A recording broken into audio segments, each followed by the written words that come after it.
Роузидің шытырман оқиғалары. Екінші бөлім. Кішкентай Роузи сапарын жалғастырды.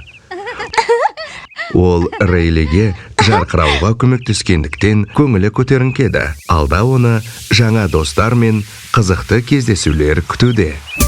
Мен Роузи, мен болпын, алғышам әрдайым.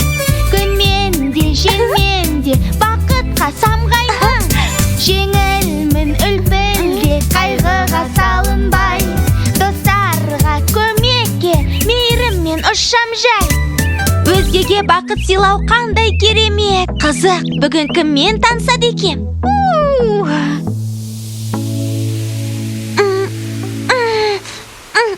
Қызық, неге алға жылжу қиындап кетті?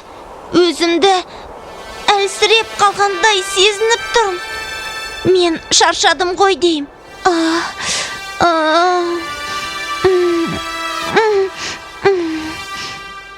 Сәлем, Роузи. Өзің шаршап тұрғандайсың. Бірдеңе болды ма? Сәлем. Саяхатымды жалғастырғым келген, бірақ күшім бітіп қалғандай. Қаласаң, мен көмектесейін. Мен сені желіммен іліп алып, алға қарай апара аламын. Сен демалып ал. Жарай ма? Шын айтасың ба? Бұл керемет болар еді. Рахмет саған.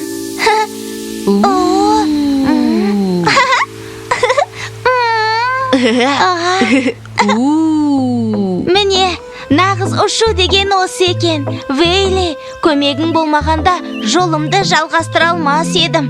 Саған көмектесу мен үшін қуаныш. Сенің Рейлиге жасаған қамқорлығың мені шабыттандырады, Роузи. Біреуге жақсылық жасаудың өзі қуаныш. Ал енді мені не күтіп тұр екен? Роузиді жаңбырмен өрілген жаңа ертегі күтуде.